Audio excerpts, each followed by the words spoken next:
Hello，大家好，我是拜伦。如果今天我们能够拿到3个整整的小时，坐在那里专心念书、专心学习的话，其实真正发挥作用的，可能只有最前面的半个小时，其他的都发挥不了作用哦。这个原因是因为我们的专注度只能持续大约30分钟左右，在那之后，我们的注意力就会开始下降。我们常常在一开始很认真，后来都飘去做白日梦的原因就在这里。那针对这个问题，今天就来分享要怎么样最大化这个区块时间的使用效率。效率是什么？效率是用最少的资源换到最大的效益。我用60个食物可以换到一个村民，跟我用30个食物可以换到一个村民，后者就比较有效益。以学习或任何脑力工作来说，就是我们可以用更少的时间精力来达到更深更广的理解知识，更多更快的完成工作。很多人的成功就是埋头苦干，努力努力再努力，把自己绑在原地8个小时。我们看到这样做最常见的后果是，一开始斗志满满，但是之后毫无进展。不止意志力，我们的理解、专注、创造力全部都下降。粗暴地说，除了前面半个小时有用，剩下的时间全部浪费，只是看起来有在干嘛而已。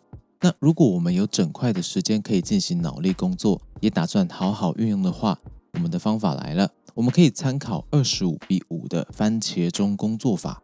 番茄钟工作法的概念是，根据人的生理特性，根据我们大脑可以维持专注的时间，来设定我们工作的时间段，最大化我们工作、学习各种需要精神专注的时间效率。据说人的专注只能够维持20分钟左右，广泛的说法是10到18分钟。在这之后，专注度会显著下降。在接触新资讯的时候尤其如此，比方说读书、念书、准备考试的时候，但事情也没有这么糟糕。我们的特性是，如果过度消耗的话，意志力很难恢复。但如果在意志力下降的初期投入短暂休息，再投入工作，我们的意志力可以很快恢复。这也表示我们的专注也可以很快得到补充。配合生理特性重复这个过程，我们就可以维持专注在高峰的状态，提高学习或脑力工作的时间效率。也就是说，有效的总时间被我们拉长了。番茄钟工作法的操作方式很简单，找一个计时器，比方说间歇运动的计时器，你设定25分钟工作，5分钟休息，这样一个周期就是半个小时。当你设定好计时器之后，照表操课。如果是本来就不太能够专注的朋友，那我们可以先从更小的时间块，比方说专注10分钟，休息5分钟开始，逐渐放大专注的时间块。那么最好的效率长度因人而异，也因为当时个人的状态而异。目前认为最长的周期不会超过半个小时，大家要自己摸索一下。那么我们在工作的时候要注意摒除任何干扰，跟自己约定这个时间就是做好这一件事，不要破坏自己对自己的信用，不要用假性努力来欺骗自己。当工作时段结束，我们可以进入短暂的休息。休息时，我只建议做一件事情，就是冥想。有人说可以进行小运动、散步，甚至放开来玩手机，完全从原本的任务抽离注意力。我同意抽离注意力这一点，但其他的行为以我的经验是不太好的选择。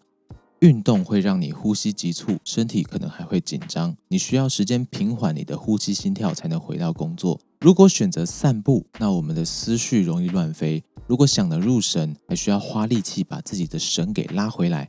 玩手机更不用说，那个完全是干扰源。这些事情并没有让精神得到休息，只是切换一个项目，继续消耗我们的专注跟意志力。我们在这个过程里面有一些阶段是特别需要再付出一点意志力的，不管是切回任务、切换本身，还是停止休息，都需要自控。自控本身就需要消耗意志力，所以休息的选项我只推荐冥想。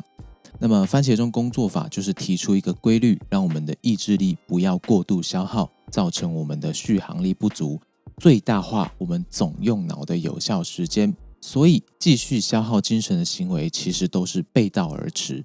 而冥想可以让我们专注在呼吸上，让大脑的能量收在一个点，专注的停下来5分钟。我们会发现没有比这个更有效的恢复方式。